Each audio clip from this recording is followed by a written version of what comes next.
Oi, gente, meu nome é Felipe Germano, estou aqui com a Ana Carolina Leonardi, nós somos repórteres da Super e a gente vai aqui discutir um pouquinho sobre uma matéria que vai entrar agora, já está nas bancas, na edição de maio da Super, esse crânio maravilhoso.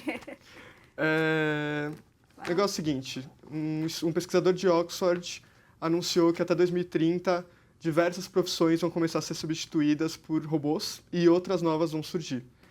Ele fez uma listinha com qual o risco da sua profissão desaparecer. Então, manda pra gente nos comentários qual é a sua profissão, que a gente vai dizer se você é melhor começar a fazer outra faculdade, procurar um emprego, dar seus pulos. E aí a gente comenta também um pouquinho das profissões que vários outros estudos, o governo do Canadá já está anunciando que talvez comecem a aparecer nos próximos anos. Assim. Sim, algumas profissões para você já preparar, no mínimo, a sua criatividade, para pensar, assim, porque do mesmo jeito que a gente vai ter muita automatização de funções que hoje são desempenhadas por pessoas, a gente vai ter sempre funções que não podem ser substituídas, né? E aí é um pouquinho sobre isso que a gente vai falar, e mandem mesmo as perguntas, porque a gente tem aqui a listinha, e se tudo der certo a gente vai conseguir dizer, segundo esse pesquisador de Oxford, a porcentagem de chance da sua profissão sumir. Então mande sua perguntinha. Podem mandar. Vamos começar enquanto o pessoal está mandando, para dar um volumezinho? Vamos falar sobre a matéria? Sim. A matéria está na página 60 dessa edição, gente. Ela ficou bem bonita. Sim. Ó, acho que dá para ver. Aqui, ó. A gente citou 10, são várias que estão pipocando nesses estudos, mas a gente citou 10 que a gente achou mais legal, assim. Você quer citar alguma em específico? Eu queria falar de psicólogo de robôs, mas não vamos começar por ela, não? Tá. Vamos começar por uma outra? Vamos. Eu gosto muito de nostalgista, porque nostalgista não é óbvia. E é fácil de entender também. Você quer explicar? Vai lá. Tá. O nostalgista, ele tem uma pira muito grande que é que nem todo mundo vai conseguir acompanhar direito as mudanças e do mesmo jeito que acontece hoje, assim, todo mundo sabe que minha avó, amo ela, mas ela não sabe mexer muito bem no Facebook. Então, conforme os tempos vão passando, as pessoas vão estranhando as mudanças, não se acostumam, e o trabalho do nostalgista é criar como se fossem pequenos museus, assim, que estão adaptados ao seu dia a dia. Então, é que nem o San Junipero, para quem viu Black Mirror. Melhor exemplo. Você cria uma realidade em que você se sente bem, assim. E parece um pouco fora da linha, mas quando você para pensar nas pessoas que não se adaptam a isso hoje, e que se essa tecnologia já estivesse disponível, é uma coisa que já estaria rolando, assim. Eu acho que é um exemplo muito interessante. Sim, e assim, a gente já passou, desde que a internet começou, a gente já tinha aqueles cursinhos básicos de informática, que hoje já não atendem mais a necessidade do que a gente tem. Imagina quando você tiver a sua casa, voltando para as referências de Black Mirror, quando você tiver, para você cozinhar, você vai ter que se comunicar com a internet das coisas, que está na sua geladeira, que está no seu micro-ondas. Então, assim, por um lado a gente tem o User Experience, que está tentando diminuir esse gap para você conseguir adotar essas tecnologias, mas, assim, tem um limite, né, que você vai conseguir desenvolver a facilidade e tem o limite da vovó, que nem você falou. Sim. E até o descanso, porque a economia da atenção, o tanto que você precisa despender de atenção para lidar com toda essa tecnologia, eu imagino que, sei lá, quando eu tiver meus 80 e tantos anos, meus 90, com mais 30 anos de vida, né, talvez já tenha enchido o saco me adaptar tanto. Não, e assim, acho legal, porque às vezes a gente tá falando aqui e as pessoas falam, ai, nossa, mas nunca vai acontecer. Mas não é que a gente sentou e falou, vai acontecer um dia. A gente leu vários estudos, assim, o governo do Canadá, que a gente citou agora no começo da apresentação, é um exemplo muito legal. Eles estão se adaptando a isso, eles têm um site gigantesco que mostra, assim, o que você deveria começar a fazer hoje para ter essas... conseguir trabalhar com isso até 2030. É muito bom, porque nunca vai ter, assim, nunca. A princípio, pela primeira geração de nostalgistas, só como um exemplo, não vai ter uma faculdade de nostalgista. Então, eles explicam como adaptar a sua graduação corrente a que tipos de graduação vão caber no futuro para esse tipo de profissão, né? Muito legal. Não, o Canadá, ele tá todo um movimento progressista ultimamente, assim, que mostra que eles querem muito avançar em tecnologia, e é muito legal ver esse movimento de focando e tentar já pensar no futuro, assim, sabe? Muito legal. E a previsão deles é para, pelo menos o governo do Canadá, 2030, né? E por que começar tão antes? A gente estava conversando disso um tempinho atrás. esse estudo de Oxford fala que a gente tem um problema. A gente vai ter novas profissões, a gente vai ter velhas profissões que vão sumir, só que a gente tem um problema geográfico. Uma profissão vai sumir em São Paulo, a profissão nova vai aparecer num polo tecnológico, por exemplo, que pode não ser em São Paulo, que pode ser em outra cidade. Recife bomba muito nisso, sim. Pois é, então, aí vamos dizer que 50 profissões sumiram em São Paulo e surgiram 50 novas em Recife. Essas pessoas de São Paulo vão ter que mudar, e aí o perigo é que aconteça como aconteceu em Detroit, nos Estados Unidos, que era uma cidade industrial. As indústrias foram fechando, abrindo em outros lugares mais próximos, que faziam mais sentido. E aí virou uma cidade fantasma. E eu acho que esse planejamento tem a ver com evitar isso, né? Sim. Deixa eu ver aqui se o pessoal já está mandando alguma. Publicidade, tem alguma? Vamos lá. No estudo? É a Vitória Vaz que está perguntando. Publicidade e gestão de propaganda e marketing. 3,86% de chance de sumir. É uma probabilidade pequena. A gente tem aqui profissões que estão no 98% de chance de ser automatizada. Então, publicidade em geral, trabalhos criativos que exigem entender um pouco da psicologia das pessoas que estão por trás de comprar, já são profissões um pouquinho mais seguras, né? É o que a gente estava conversando enquanto as câmeras não estavam ligadas. É legal que as profissões elas estão avançando de uma forma muito rápida, mas a gente ainda tem esse gap de empatia e de criatividade, né? Sim. O robô ele ainda não consegue ter uma puta ideia legal, assim. A gente tem alguns exemplos de inteligência artificial, o Watson talvez seja o melhor deles, Claro. mas a gente tem uns exemplos de criatividade que estão muito errados, assim. Tem aquele Twitter da Microsoft que em 24 horas o robozinho virou alguém homofóbico, Sim. fascista, que soltava umas frases do Trump, assim. É meio assustador. E isso era tentando imitar a espontaneidade das pessoas. Então, tentando imitar a nossa interação aqui. Então, pra gente ter uma interação boa, eu não vou discordar de você o tempo inteiro. Só que aí você ensina um robô a fazer isso, ele começa a concordar com tudo, inclusive com as besteiras que as pessoas falam, né? É bizarro. Medicina. Bom, Quem tá perguntando é o Lucas Romo. a gente estava discutindo isso. Depende da especialidade de medicina. Então, eu tinha visto aqui, biomedicina está entre os top que não vão ser substituídos, porque exige que você pegue uma multiplicidade de dados e tire sentido disso. Também tem a questão da empatia, que é muito forte. Para exames, então, epidemiologia é uma exceção na pesquisa. Faz muito mais sentido você ter inteligência artificial para lidar para entender onde é que vai pipocar e tal, e para lidar com essa quantidade de dados. Então, depende muito da especialidade no caso da medicina, mas o que está mais ligado à empatia vai continuar. E uma outra coisa, coordenação motora fina. Ainda é muito difícil você fazer robôs assim. Então, eles estavam falando, por exemplo, cirurgião, você vai ter um misto da telecirurgia, o cara que vai ensinar o robô a fazer ali. Mas, para alguns serviços, fica muito caro você fazer um robô tão especializado em uma coordenação que é tão difícil de você construir. Então, depende muito da especialidade. O que a gente acho legal a gente ressaltar é que, assim, a gente vê muito, na própria Super, a gente escreve muito sobre os robôs entrando na medicina. Mas o que acontece? Em vários casos, que nem eu lembro que uma notinha que a gente escreveu para o site faz, sei lá, um mês, que era de um robô que criaram, que ele era especialista em perfurar crânio. Mas o que acontece? Esse robô, ele tem todo um background, tem sempre alguém que tá ali, calma, o robô ele pode ir até esse limite. Se der alguma coisa errada, a gente consegue desligar ele dessa forma. Sim. E aí, nessa pesquisa não entram esses tipos de robôs, porque não é como se o robô fosse substituir o médico. Você vai ter um médico que vai controlar um robô. Na história do estudo, é uma coisa mais... essa profissão vai acabar porque a gente não precisa mais de você, de carne e osso. A gente tem o Médico Ingolível, que é uma outra matéria que está nessa edição.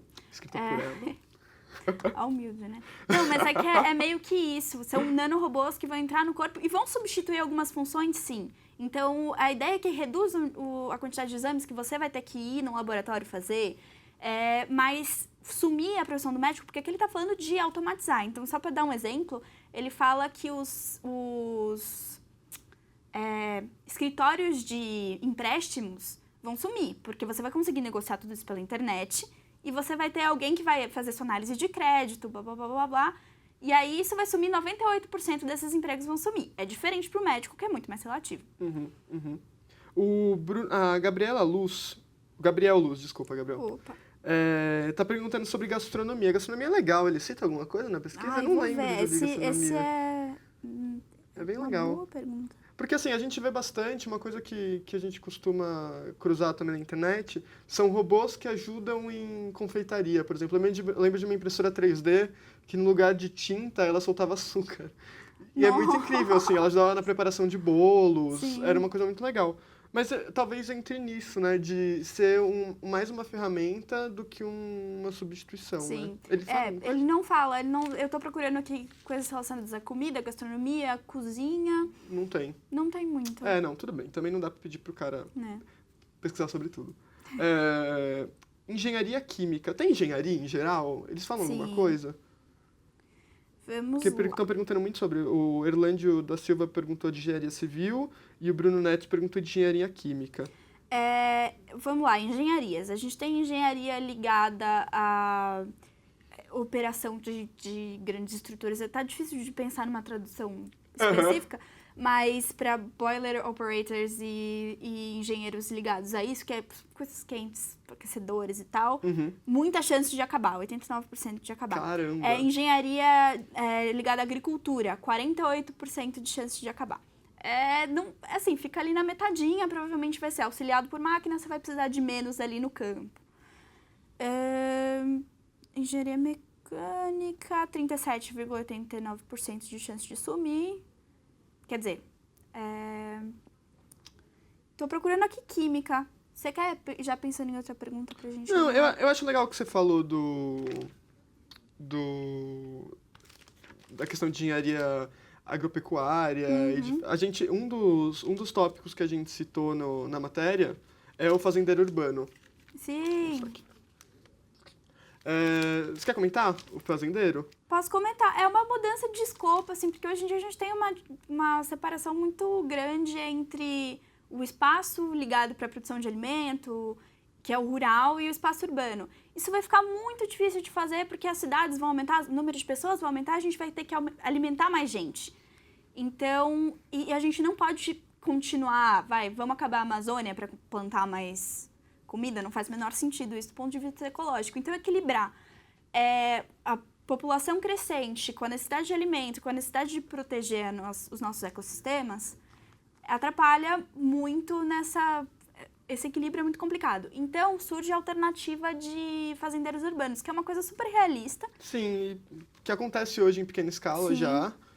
Não do jeito que estão falando assim, mas a gente vê já plantações em telhados, a gente tem assim, um ensaiozinho do que pode vir a rolar. Exato. E é um caminho meio natural mesmo, assim, eu acho que essa é uma das menos viajadas. Assim, eu acho que é muito palpável. Sim, e assim, não é só, a gente precisa aumentar, a gente precisa criar prédios para criar mais comida. É que imagina a quantidade de combustível e a poluição que é gerada para a gente trazer essa comida de outros lugares, a perda de alimento que acontece no transporte. Então, quando a gente aproxima demanda e oferta, a gente só tem a ganhar, né? É verdade. Eu achei engenheiro químico. Ah, legal. Para alegria geral, 1,69% de chance de ser computadorizado ou automatizado. Maravilha. Bruno Neto, seu emprego está garantido. Está salvo. O Felipe Trindade, ele perguntou de TI. Tem alguma coisa de TI? Eu imagino que não, né? Que as pessoas vão...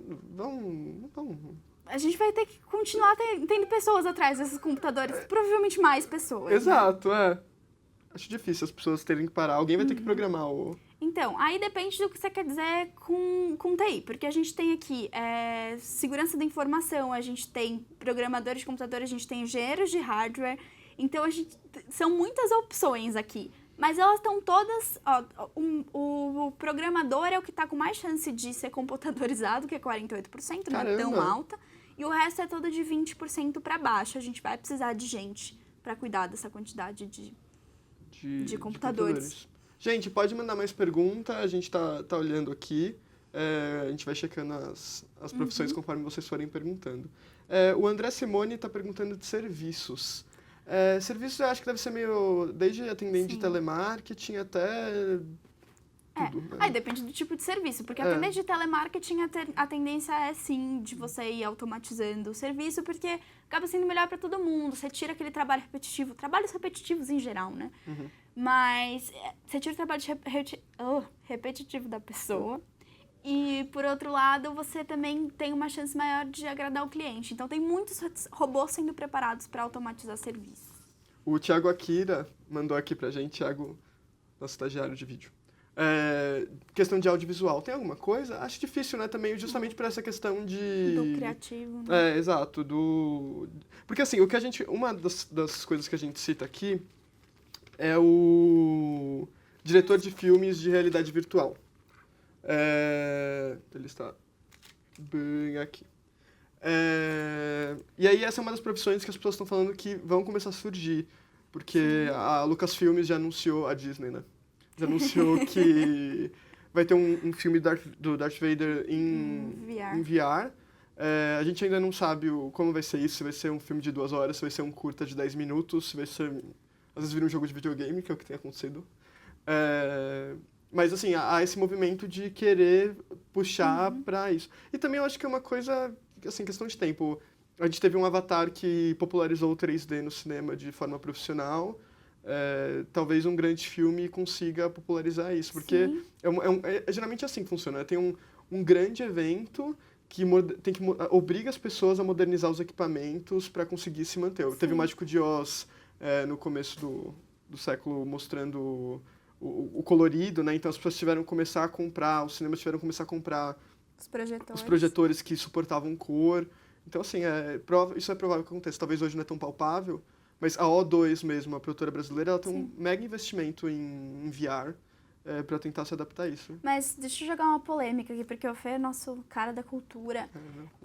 Na hora que a gente populariza, porque a gente fala aqui um pouco de como o VR pode possibilitar uma mudança de narrativa, que você inclui mais o telespectador nesse jogo, mas será que também não pode começar a ser usado o VR pelo VR, a realidade virtual pela realidade virtual? Porque você falou do 3D, então assim, o Avatar é uma obra de arte, mas quanto filme de ação tem cenas infindáveis de 3D que só pioram o filme, ou ficam filmes muito escuros, tipo o último Piratas do Caribe com a Penélope Cruz, não precisava ser 3D, não precisava ser escuro daquele jeito. Não, é péssimo. Isso vai acontecer, assim, com certeza, a partir do momento que cria uma ferramenta, as pessoas piram, e principalmente, assim, eu lembro do ano do Avatar, nos 2 anos seguintes saiu muito filme ruim em 3D, assim, muito, que aí rolou um negócio até do pessoal não filmar em 3D, e aí eles adaptavam pro 3D na pós-produção, e aí o Clash of the Titans, lá, esqueci o nome em português. Fúria de Titãs. Fúria de Titãs. Tem uma cena bizonha, assim, que os caras editaram mal na pós, e aí o queixo do cara tava em 3D, e o rosto dele tava no fundo, assim. Então é isso, quando chega a ferramenta, as pessoas não sabem mexer. Sim, mas mais do que não saber mexer, né? Vamos colocar aqui pra vender que é em realidade virtual. E chega lá e não muda nada a narrativa, daí acaba ficando pobre, né? É pobre. Mas eu acho que em geral tende a melhorar, assim. O Gerley Bazon, desculpa, Gerley, depois você me corrige. Astronomia, tem alguma coisa? Eu vou responder ao nosso querido Akira. Porque tem... É verdade. Indústria de filmes e edição de vídeo, 31% de chance de computadorização. Caramba! Achei um pouco triste, achei um pouco alto, né? Eu também achei bem alto, bem alto. Vamos lá. Vamos ver, astronomia... Astronomia, o trabalho está extremamente seguro, 4,1% de chance de computadorização. Arrasou. Última coisa, última perguntinha que a gente tem que encerrar já. Mecânica automobilística. Tem alguma coisa de construção de carro? Peraí. Putz. É muito específico, né? Porque assim, eu acho que é uma coisa que hoje já é meio mecanizado. A gente tem a construção automobilística hoje, ela é bem automatizada, né? Eu acho que tende a crescer. Mas acho que depende da etapa também, talvez por isso que não tenha entrado no estudo, né? O design do carro, não, assim, pelo que a gente está vendo, ele continua sendo... O design como criativo, mas assim, foi uma das primeiras indústrias a entrar na montagem pesada de robôs, né? O que eles falam aqui é que os serviços mais técnicos de mecânica, tanto para carros quanto para aviação, eles falam aqui, inclusive, de mecânica de aviação, tem mais chance de ser automatizado, mas a supervisão não. Porque por mais que você tenha um monte de máquina fazendo muita coisa que você mandou ela fazer, você precisa de alguém tomando conta disso. E é uma das profissões com menos chances de computadorização, que são os supervisores de primeira linha de instalações mecânicas, 0,3%. Olha, incrível. Gente, tá chegando mais mensagens aqui, mas agora a gente tem que encerrar. A gente já estourou aqui os 20 minutinhos que a gente tinha proposto. Mas obrigado. A gente pode tentar comentar nas respostas na medida do possível. Obrigadão por acompanhar. Sempre que vocês quiserem, tiverem sugestões de lives, quiserem sugerir pautas pra gente, entre em contato. A gente continua falando sobre tudo isso aqui na Super. Isso aí. Tchau, Valeu. tchau.